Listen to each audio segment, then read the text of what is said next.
Hello everybody and welcome back to a brand new episode of F122 My Team Career Mode here on the channel. Still trying to get used to saying my team here for the first time, but we are back for episode 2 here for the Saudi Arabian GP at Jeddah. Not sure what to expect in this one after the Bahrain GP with some ups and downs, with problems with our trackhouse car in the debut for myself and Oscar Piastri, both rookies trying to make a big impact here in Formula 1 in our debut season for Justin Marks, who owns this trackhouse racing team. But nonetheless, we're coming into Jeddah with a track that I've had so much success at in the past in F121, having just a nice flow around this track. I've always been able to get into the rhythm, get comfortable, get up to speed really quick, so I was hoping that we were going to be able to replicate that here on F122 as well. You can see me going through trying to make some upgrades and whatnot to some of our facilities, as well as seeing if we can get some more actual part upgrades here. And you can see we got an aero, a powertrain,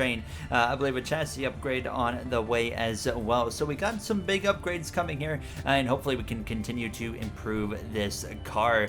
Going into this one though, I think the big goal is really just no mechanical failures or anything for us here in Jeddah, because in the last episode our teammate of Oscar Piastri had a mechanical failure. Unfortunately, he also had a mechanical issue earlier in the race, and then we had the DRS actually break on us, as well as we lost ERS at one point in that race. So a lot of issues underlying here in this trackhouse racing debut in the last episode. So hopefully we can clean those up here in Jeddah, and that starts with getting a good practice session under our feet. And unfortunately, just like Bahrain, it started out pretty rough here, and you're gonna see that. Actually, I go for a little bit of a spin here on the banked left-hander. Fortunately though, we did get up to speed relatively quick here with this trackhouse car in Jeddah as well, and I would start to kind of get comfortable again here. It's such a learning curve with this F122 car compared to the F1 2021 car, and it's very understeery, but as well you gotta be really careful, because although it has a lot of understeer, it's also got a lot of just lack of grip on some of the exit of the corner, so you really got to be careful here at all points of the corner. Driving this car though in Jeddah felt a lot better than when I was driving it in Bahrain, and I was recording both of these episodes on the same day. I'm trying to record the first 3 episodes all on the same day, get Australia done as well, and that should go out on Thursday. So we come through though into qualifying here, and unfortunately in Bahrain, if you guys remember, we qualified dead last, P22. It was not the best qualifying effort, definitely not the hottest effort I've ever put on the board, but I was hoping to change that here today. And obviously you look at the R&D, there's a lot of teams that are really close together. We might have come in as a bottom feeder team, but we're not far away from the midfield because it's so close. We're not terribly far off of a McLaren or an Alpine, but Aston Martin as well. Williams is probably the furthest back, but Haas, we're all so close together to where we could probably have a race that really benefits our car compared to others, and then some races we're going to be way off. So hopefully today was going to be one of the ones that benefit us, and we put up a decent time on the board, and we actually had to go out for a second lap though if we wanted to make it into Q2, and then my rear wing gets stuck open. Our first issue of the episode here, the rear wing is stuck open, which actually is going to be a bit of an advantage here in certain parts of the circuit. So right here, of course, it's a great idea. In the corners it's a bit of a negative, but right here it's perfect. I mean, this used to be a DRS zone in the last game, not anymore, but look at the time. We gained so much time right there in a straightaway where we wouldn't originally have DRS, and it would basically give us a few extra tenths of a second of improvement here on top of the time I was already gaining just in general by not making mistakes on like my first lap. So we get about 4/10 of a second better, and we're gonna cross the line, and that's gonna actually be a godsend, because this is gonna actually move us through into Q2 with this trackhouse racing car. Oscar Piastri is gonna be the first one out in P17, so both myself and Piastri, the 2 rookie teammates, doing a really superb job, and we were just barely able to beat Oscar into Q2 here. Now as we would get our Q2 attempt underway, this time no rear wing unfortunately stuck open, but we would just put in a lap. I knew I wasn't going to really be able to do anything better than P16, so I didn't really put the best lap down that I possibly could, more like just get this car around the track in decent fashion, and we crossed the line and actually beat Daniel Ricciardo, but it would be very short-lived. He would qualify P16 here in Jeddah, and actually quite a ways off of Zhou Guanyu and drivers ahead of him like Daniel Ricciardo and whatnot. But let's head to the grid here for Jeddah. We're here today on the shores of the Red Sea in the lower Hijaz Mountains to visit one of the newest circuits on the Formula One calendar. We're in Jeddah, home to what we all hope is going to be a thrilling Saudi Arabian Grand Prix. So let's take a look at the topographical map of the Jeddah Street Circuit. As you can see, a number of challenging corners for the drivers to master here. We'll see just how much the teams have benefited from their time spent in practice this weekend. And like many street circuits, this track has the potential to punish drivers that get it wrong. Let's hope we avoid any safety cars today. Before we begin, let's take a quick look at the grid lineup for today's race. A fantastic effort from Charles Leclerc yesterday, and it's put him on pole. And Max Verstappen lines up alongside. Looking down the rest of the grid, we have Perez, Hamilton, George Russell, and Bottas, Magnussen, Fernando Alonso, Tsunoda, and Mick Schumacher, Norris, Ocon, Pierre Gasly, and Ricciardo, Joe, Golden Boy, Oscar Piastri, and Lance Stroll, SAINZ, Albon, Latifi, and Sebastian Vettel starts from the back of the grid. With preparations almost complete, let's head down to the track. Anthony Davidson joins me once again in the commentary box, and it's fantastic to have you with us here, but I'm curious, as a man with experience out on the track, how do you stop those pre-race nerves from becoming overwhelming when you're lining up on the grid? Well, I imagine they'll be starting to feel the adrenaline as they anticipate the rundown into turn one, a bit like preparing to go into battle. The unknown situation will bring nerves, but that's a good thing. It will keep them focused on the moment and on their surroundings as we build towards the start of the Grand Prix. Ready to go green here in Jeddah for the Saudi Arabian GP, and I remember to not take too much fuel out of the car this time, so we're not going to have a fuel issue in this episode where we have to actually back off and do the little lift and coast to make sure we can make it to the end. And we actually got lapped in Bahrain, which ended up being the perfect thing to happen to us. That allowed us to make it to the end of the race on fuel. But nonetheless, getting ready to take to the grid here, and actually had a way better grid kind of stop here compared to Bahrain. This time actually it was a purple. I think it was purple if I remember correctly in Bahrain as well, but it was just a lot more rough to get to that purple. This one was a nice smooth one here. Now is this going to be 5 red lights, Leclerc Verstappen 1-2 once again, and it's going to be lights on. We are underway for round 2 of the season. 2 back-to-back races under the lights here in the second ever race in Formula 1 for the Jeddah Street Circuit here. It's side by side between Verstappen and Perez. Not a great launch from Perez, but a great launch. Not a great launch from Verstappen, but a great launch from Leclerc. I was actually 3 wide here through 1 and 2, and fortunately we were able to get away without any issues other than being taken 3 wide in the middle there. As you can see, our teammate Piastri with a rough start as well. Carlos Sainz,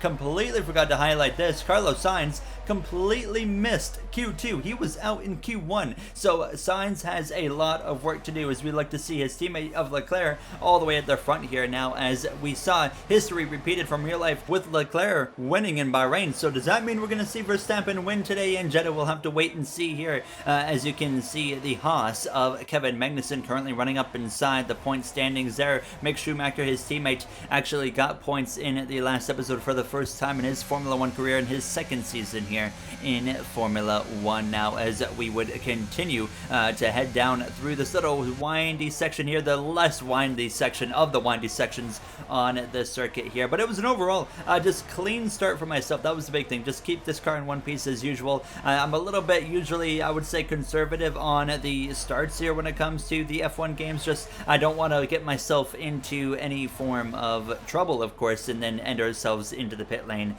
because we have some wing damage here. As you can see, some side-by-side battles right there. You got Gasly, you got Schumacher, you got Tsunoda, all right there in the mix together. The 2 McLarens trying to scrap it out here as we head down this front straightaway. In the background, though, it's actually going to be a Williams in the pit lane, and that is going to be Albon, actually. Alex Albon in the Williams is going to come in for a wing change here. So picked up some damage at some point here, and it was getting elbows out wheel-to-wheel scrappy in front of me here as we run in P17 just behind the Spaniard of Carlos Sainz, and Zhou Guanyu and Oscar Piastri, our teammate there, just behind us in 18th and 19th, as we were really having nowhere to go. Where do I go at this point here? We got cars that are way faster in front of us, like Carlos Sainz, but then you got Stroll and you got Vettel and whatnot, who aren't really much faster than us, and Stroll's running really good. Vettel's actually behind us, but you can see that Zhou Guanyu Who was able to get to me, make a move up my left-hand side here. We're going to be side by side, and who's going to get the position here? He's not going to back out. These AI are relentless. They do not back down from a battle in this game. Piastri even tried to take a look to my right-hand side.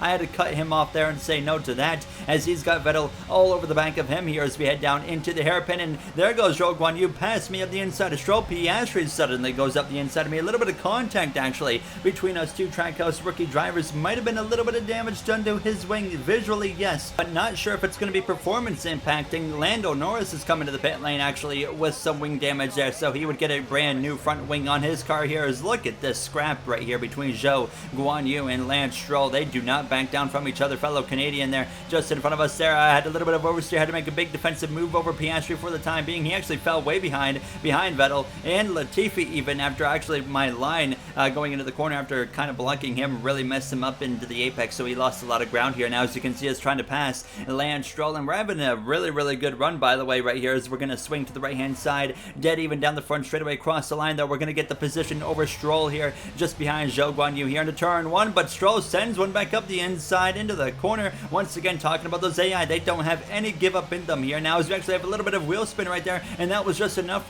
to open the door for Stroll again to pass us again. So back down into 15th place we go here. Now up focus towards the front now. You can see Sergio Perez battling with Lewis Hamilton wheel to wheel, the 7-time world champion, of course, robbed of a World Drivers' Championship in the 2021 finale at Abu Dhabi. He would love to, of course, get an 8th World Drivers' Championship this season, but it's going to be so hard for him to do that. But when he's making moves like that on Perez, it do not write out Lewis Hamilton, who moves up into P3, as we would finally get again past Lance Stroll here on lap 6. We're only 6 laps into this race, and it has been chaotic so far as I actually drive way too deep into turn 1, but fortunately I was able to hang on. This battle between Perez and Hamilton was not over though. Coming to the conclusion of lap 6, they're continuously wheel to wheel scrapping it out. George Russell just behind both Lewis and Perez, ready to attack if he needs to now, as he's got a great viewpoint of this elbows out scrap here between Lewis and Sergio Perez, and now a little bit of maybe history between these two drivers going back to Abu Dhabi in 2021 with the incredible defensive driving that we saw from Perez. But it's going to be, I think, Perez maybe going to be able to get the moment or get the position here in this moment over Hamilton, and yes he will, so he'll get back ahead. But then you can see some more battles that were happening throughout this grid. There was just so much fighting happening here. Magnussen as well as Bottas, and you see Fernando Alonso there all just going at it, and I was surprised we hadn't had more cars in the pit lane due to some wing damage with the simulation damage on here. Now again Hamilton on lunge around the outside of Perez. Perez locks up into turn 1, maybe some contact there, opens the door for Russell to take a 3 wide up the inside on the exit of turn 2. What a mess that could have been, but fortunately somehow it didn't end that bad. But you see Hamilton losing a little bit of ground. Is there wing damage on the Mercedes? It's tough to tell. Somehow Perez would hang on still onto that 3rd and final podium position. Now as we focus back on us here after a little bit and running in this 12th position, as some cars had started to make some pit stops here, and we were getting ready to come into the pit lane ourselves here. Now as Leclerc would lead the front runners into the pit lane, bringing Verstappen as well as Lewis Hamilton was going to come in. George Russell was actually going to remain on the track. Perez had pitted a lap prior to all of these drivers pitting, so now hopefully he can get himself back out and comfortably ahead of Lewis Hamilton as well as George Russell. Zhou Guanyu, Mick Schumacher, they're all going to stay out, so we're going to come in here at the conclusion of this 11th lap and come in here and get a hard compound tire on the car, just like we did in Bahrain. Medium to hard compound tire, and it's a one-stop strategy. Very straightforward. I hate one-stop strategy races, but there's nothing we can do about it here now as we get our service here now. And actually there's going to be some trouble right there on the left front, not what you want to see, and that could cost us a couple of seconds here, but we'll have to wait and see where things cycle out now. As you can see, Lance Stroll, who we were a lot closer to when the pit cycle started, he's actually quite a ways in front of us now. As you can see, the cold tires, and I remember from Bahrain, we got to be very careful on the cold tires. And then actually Mark comes over the radio, tells me Stroll's got an issue, so we should be able to start closing in on Stroll now quite quickly. Now as you can see, Carlos Sainz, who had gotten behind me, he had to pit earlier because of wing damage, so here he is behind me, passing me again. So Sainz has had to go from the back to the front, and then he got wing damage. He had to go in pit again to the back, and now he's trying to work his way to the front for the 2nd time. So he is able to make the pass on us right there as we continue to lap 13, trying to close in on Stroll and Sainz. And actually, yellow flags, it's Carlos Sainz and the barrier, debris everywhere, and the safety car is going to come out. We nearly pile into him. What has happened right there? It looks like it's a incident from Carlos Sainz, and there you see off the curb wide into the barrier, a huge shunt right there, and I nearly joined in on the shunting, and there you see Carlos right here on board with the Spaniard right there, and oh my goodness, it looks like maybe he just reacted a little bit weird to what was happening in front of him with Lance Stroll, and into the barrier he goes. The pit cycle had just completed, so everybody has made their pit stops, so we are going to be P16 for the restart, and now we would catch up to the grid. But what a wild moment there, and Carlos Sainz's rough start to the season being replicated here from F1 in real life to F1 22 my team so far. As you can see, the current running order, Perez is actually down in 5th place, so after the pit cycle for him, it's not worked out. He's gone from 3rd to 5th place there, but you got Alonso, you got Magnussen, Tsunoda, Bottas, as well as Esteban Ocon all up inside the points as we were getting ready to go back green flag racing after getting a nice moment to kind of just calm down and breathe here after a first safety car of the season here in the Saudi Arabian GP. Now, as we didn't have a single safety car in this racing track in F1 2021, now as we're back underway and immediately putting the fight to Lance Stroll here around the outside down into turn 1, we gain the position, and a bit of a lockup right there from Zhou Guanyu in front of us. He's side by side with 4-time world champion of Sebastian Vettel, as you guys know, my favorite Formula 1 driver on the roster. Now as we are just in behind Zhou Guanyu and had a bit of a run-in nearly with Zhou right there, as we would continue to try and put the fight to him here. Now is actually yellow flags at the end of this first lap since we've gone green, and it's going to be for a McLaren of Daniel Ricciardo, who's going to be retiring as a huge lockup from Zhou Guanyu. I nearly run into the back of him. Thank goodness I get the car stopped in time, but Ricciardo is out due to a mechanical failure, our second retirement of the day. Now as we're going to go to the outside here, Zhou Guanyu here on lap 19 into the final corner, again a lockup from him, and I nearly run into the back of him for the second time or third time at this point, I think it is. But now I said, okay, let's just get past the Alfa Romeo and say see you later, because I am tired of nearly running into the back rear wing and getting some damage of my own to my front wing. So we complete the pass on Zhou Guanyu and move up into P13. What a run we are having. Things have just kind of fallen into our lap a little bit, you could say here. Now we've just kind of kept ourselves out of trouble now, as that's why we find ourselves up in P13. The battle for the lead though is shaking up here. It's heating up. Verstappen around the outside of Leclerc is going to take the lead of the Saudi Arabian GP, but it wasn't. Over a lap later, now Leclerc is trying to do the same thing Verstappen just did and go around the outside. They're wheel to wheel, even making contact. There's Russell and Hamilton as well, side by side here now, but Russell stays ahead there, and there you see Leclerc with the DRS now. He's going to try and pass Verstappen down into turn 1. He will easily make the pass happen down into turn 1. So back to the lead goes Leclerc. Hamilton's actually into the pit lane, so it looks like he maybe picked up some wing damage. Yes, he did. He ran into the side of Russell, who actually locked up, left the door open, so Hamilton just threw his whole race away off of contact with his teammate. Unfortunate right there for the 7-time world champion of Lewis Hamilton. As we continue to try and stick with Sebastian Vettel and Bottas, we've now found ourselves up in P12. What a race we are having here, but again, 2 laps to go. Leclerc, Verstappen continue to scrap it out wheel to wheel here, just like real life what we saw earlier in the season,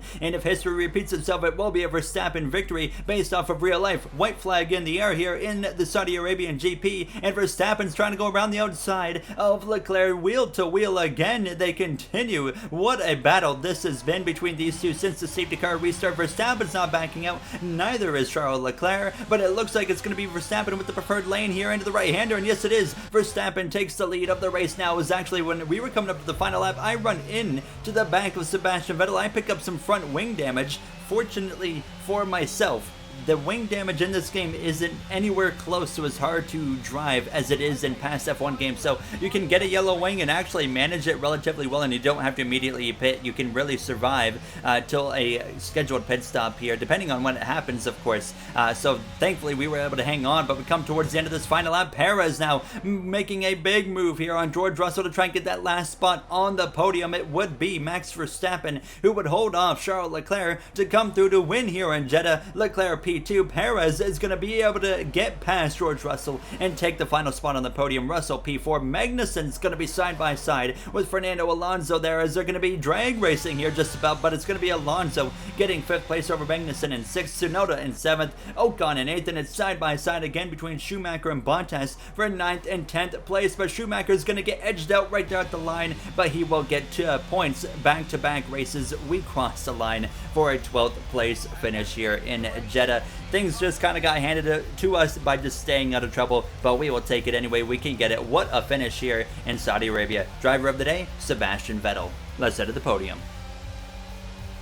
A sterling effort from the team and a magnificent drive to secure victory here at the Saudi Arabian Grand Prix.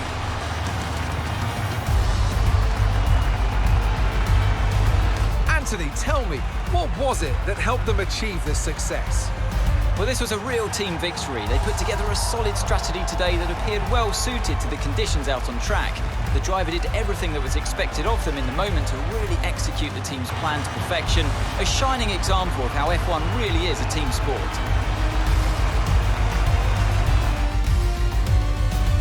Red Bull put up an outstanding fight for the front position today.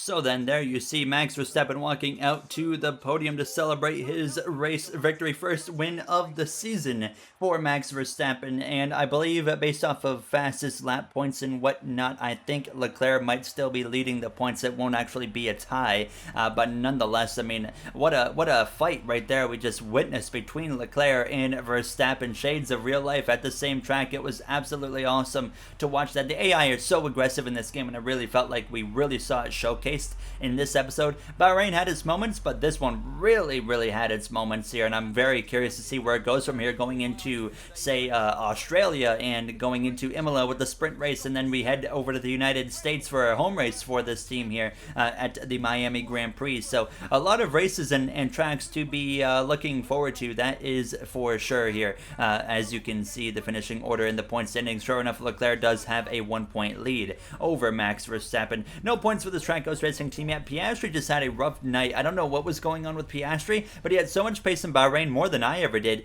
But tonight, he just didn't quite have the pace in the car, which was a little bit baffling to see out of him. But hopefully, he can work on it going into the next episode in the Australian GP. If you guys enjoyed, you know what to do. What an episode it was here. Now, as once again, you can see we get almost 1,000 resource points and not even $500,000 really to work with here in budget. So we can't really go and upgrade any facilities right now, but what we can do is try and use some of our resource points to get another upgrade, or maybe two. Obviously, at this point when we're in Spec 1, the upgrades aren't too costly, but you can see me looking through some facility upgrades. We got a facility upgrade on the way here. We spent some money doing that and whatnot so far early on in this season, but there we are, using some of our resource points, getting some more upgrades on the way after a 18th and a 12th place finish to start the season, and hopefully we can continue with some good fortune on our side going into the Australian GP, which will be the home race for Daniel Ricciardo as well as our rookie teammate of Oscar Piastri. So hopefully Piastri has a nice run there, and hopefully we can get our first points of the season. I think our sponsor goal, we need 2 points finishes or something like that this season, if I remember correctly. So I think we can get that. I felt like that was a pretty safe bet. So there's going to be some crazy races that open the door, especially with this AI. So that's going to do it for me, though. Thank you guys for taking the time of your day for watching. I really do appreciate it. And in the next one, I will see you guys for the Australian Grand Prix with that new configuration, which I'm so excited to try. Thank you for watching one more time. I'll see you guys next time. Have a great day, everybody.